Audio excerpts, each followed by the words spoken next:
Hello guys, कैसे हो सारे गाइस। इस वीडियो में कुछ डाउट्स के बारे में बात करेंगे जो आपके एनटीपीसी के रिगार्डिंग अभी भी हैं। सबसे पहले नॉर्मलाइजेशन की, कई लोगों ने पहले ये पूछा था कि नॉर्मलाइजेशन में कितने मार्क्स बढ़ रहे हैं।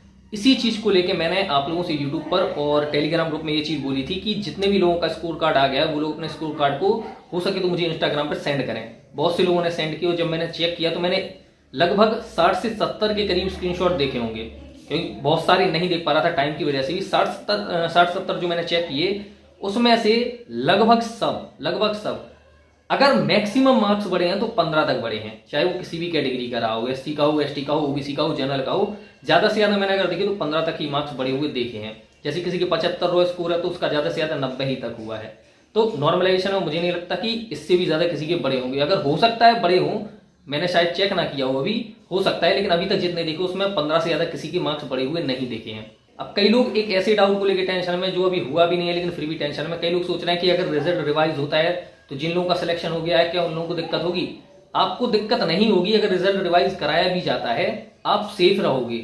बस फर्क इतना है कि जो 7 लाख कैंडिडेट चुने जाने थे उसमें से सिर्फ 2 लाख को चुना गया। कहने की बात, मान लो 2 लाख को चुना गया, उन 2 लाख में सारी की सारी सीट को, किसी को 3 लेवल पे मिली, किसी को 4 को, सब सीट जो है वो डिस्ट्रीब्यूट कर दी गई। 7 में से 2 निकल गए, 5 जो बेचारे परेशान है, जिनको अच्छे मार्क्स आए जिनके, लेकिन फिर भी उनका सिलेक्शन नहीं हो, ये उनके लिए रहेगा। आप सेफ रहोगे, आपके लिए कोई ना कोई पोस्ट मिल जाएगी। रिजल्ट वाइज होगा भी तो नई कट ऑफ आएगी, नई कट ऑफ में आपको कुछ ना कुछ मिल जाएगा। नई कट ऑफ के अकॉर्डिंग आपका जो फिर रिजल्ट बनेगा, क्योंकि अगर रिजल्ट रिवाइज होगा तो भले ही चाहे पोस्ट वाइज फिर से रिजल्ट आए, लेकिन 7 लाख जो होंगे कैंडिडेट 7 लाख ही सिलेक्ट होंगे फिर।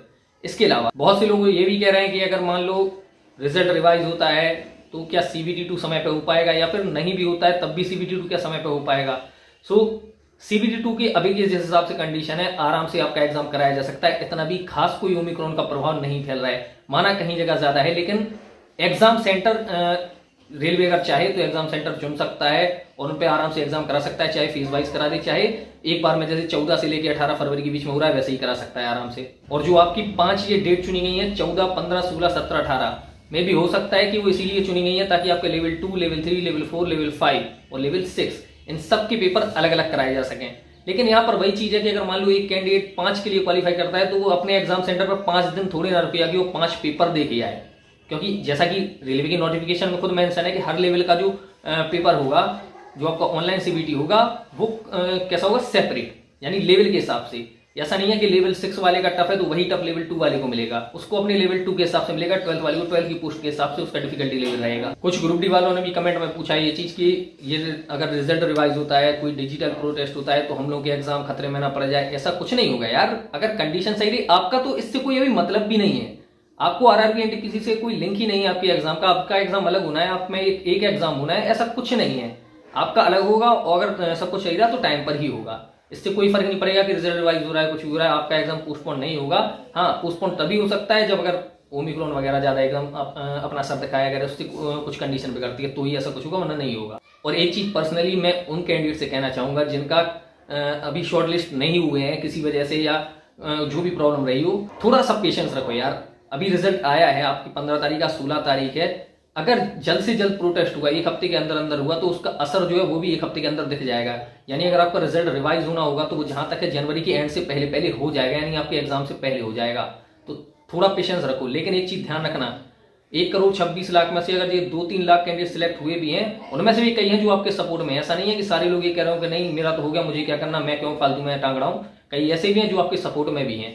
अगर आप इतने सारे लोग मिलकर अगर ट्वीट करोगे ना, मिलके अपनी बात सरकार तक रखोगे तो उसका असर जरूर होगा। क्योंकि जब सारे कैंडिडेट मिलके कुछ डिजिटल प्रोटेस्ट करते हैं, अपनी बात रखते हैं, तो रेलवे को सुननी पड़ती है, रेलवे को उस चीज को लेकर क्लैरिफिकेशन देना पड़ता है। और अभी भी आपने गौर किया होगा कि जब रिजल्ट के बाद ये हंगामा हुआ है, काय को इस तरह की प्रॉब्लम हुई, तो रेलवे ने तुरंत नोटिस भी दिया था 16 तारीख को ही।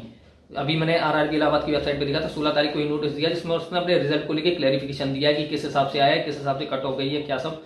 ठीक गाइज, ओवरऑल एक चीज ध्यान रखो यार, बहुत सी चीजें हैं जो आपको रेलवे की प्रोसेस में मिलेंगी आगे चल के, लेकिन रेलवे का एक क्या है ना, वो अपनी कहावत सुनी होगी, चित्त भी मेरी पट्ट भी मेरी अंटा मेरे बाप का। बिल्कुल ऐसा ही रेलवे का काम है। रेलवे सही करे या बिगाड़े रेलवे के ऊपर ही डिपेंड करता है। बस रेलवे तभी झुकती है जब सारे लोग मिलकर रेलवे के अगेंस्ट खड़े होते हैं, वही आपको करना भी है। मैं भी इसी चीज का वेट कर रहा हूँ कि जल्द से जल्द सारे यूट्यूबर्स इकट्ठे हों, जितने भी बड़े टीचर्स थे और कई एक चीज मुझे ये भी लगती है कि जब पहले आप लोगों ने कट ऑफ कम बता कर कैंडिडेट्स को इतना भर दिया था कि हो जाएगा, एकदम लापरवाह बना दिया था, तो अब कम से कम अपनी गलती सुधारो, कम से कम सपोर्ट में आओ, सब लोग मिलके इस चीज को आगे बढ़ाओ। जितने भी कैंडिडेट हैं, जितने लोगों ने फॉर्म अप्लाई कर रखा है, और एक चीज और भी यहाँ ध्यान रखें, आगे आने वाले समय में जो लोग फिर से एनटीपीसी के लिए फॉर्म अप्लाई करेंगे, जब भी वैकेंसी निकलेगी, उन लोगों पे भी ये चीज आएगी बाद में। अगर आज सुधरी तो कल भी सुधरेगी। तो सब लोगों को मिलकर ही आगे आना पड़ेगा। आप जितने भी लोगों, सब लोग वीडियो को शेयर करो, जितना हो सके अपने दोस्तों तक पहुंचाओ, सबसे कहो जितने लोगों ने एग्जाम दिया था कि आप सब लोग जब भी डिजिटल प्रोटेस्ट हो, जब भी कैंपेन हो ट्विटर पर, तब सब लोग अपना सपोर्ट पूरा बनाओ। जितने रिट्वीट कर सकते हो, जितना ट्वीट कर सकते हो करो। अपना जो हैशटैग वो ट्रेंड बनाना चाहिए और रेल मंत्रालय को पता चल जाना चाहिए कि अब उसे करना क्या है। मैं भी देखो यही बता रहा हूँ, मेरी बहुत सारे दोस्तों ने फॉर्म अप्लाई किया था, लेकिन कई सारे ऐसे हैं जिनका सिलेक्शन नहीं हुआ है। इक्का दुक्का ही है जिनका हुआ है। मेरे खुद के स्टेशन पर एक पॉइंट्स मैंने उसने एनटीपीसी का दिया था, उसका सिलेक्शन हो गया। पड़ोस की स्टेशन पे एक लड़के ने दिया था, उसका भी हो गया। तो खैर उन लोगों के भी ऐसे ही स्कोर थे, ज्यादा कोई खास नहीं थे। कई ऐसे थे जिनके 76 थे, 77 थे, 80, 85 इसके करीब थे, हो गए। लेकिन इसी स्कोर के कुछ और भी ऐसे कैंडिडेट हैं जिनका नहीं हुआ है, तो उसमें थोड़ी सी पोस्ट प्रेफरेंस की भी गलती रही, थोड़ा सा और भी दिक्कतें नहीं, जिस वजह से नहीं हो पाया। तो याद रखो, जिन लोगों का नहीं हुआ है और ज्यादा टेंशन ले रहे हैं, एकदम भी ज्यादा टेंशन मत लो। और पता है यार, सबसे बड़ी बात तो यह है कि रेलवे ने 3 साल बेकार करने के बाद ये जो हरकत की, ये हरकत वास्तव में बर्दाश्त करने लायक नहीं है। और ये जो रेलवे ने हरकत की है ना, कि 3 साल कैंडिडेट्स को इंतजार कराया, 2019 में फॉर्म निकाली, फिर धीरे धीरे करके 2022 तक खींच के ले आए, उसके बाद ये सीधा एक लात मार के भगा रहे हैं, ये बिल्कुल ही बर्दाश्त करने लायक हरकत नहीं है। आपकी जगह अगर मैं भी होता, मैंने ही फॉर्म अप्लाई किया होता, तो मेरा भी रिएक्शन ये होता। अगर मेरा नहीं होता तो मैं भी आपसे ये कहूंगा कि जितना हो सके ज्यादा से ज्यादा ट्विटर कैंपेन में हिस्सा लेना। उसकी एक डेट फिक्स होगी। अब खैर ये डेट फिक्स मैं तो नहीं कर पाऊंगा, क्योंकि मेरी उतनी ऑडियंस नहीं है, मेरे उतने सब्सक्राइबर नहीं है कि जो मेरी बात को ज्यादा सुने। जिनके मिलियंस में जो लेके बैठे हैं, उन्हीं लोगों को सबसे पहले कोई डेट फिक्स करनी पड़ेगी। मेरा फुल सपोर्ट रहेगा, जितना मैं कर सकता हूं अपनी ओर से करूंगा। बस आप लोगों को भी बिल्कुल भी उम्मीद नहीं छोड़नी है, अपनी पूरी जान लगा देनी है और दिखाना है रेलवे को कि कैंडिडेट्स की पावर क्या होती है, छात्रता होती क्या है। सो गाइस, इस वीडियो में सिर्फ इतना ही। वीडियो को लाइक जरूर करना और शेयर करना, ताकि सारे लोग इस चीज को समझें और सारे लोग आपके साथ में मिलके इस चीज की पहल को आगे बढ़ाएं।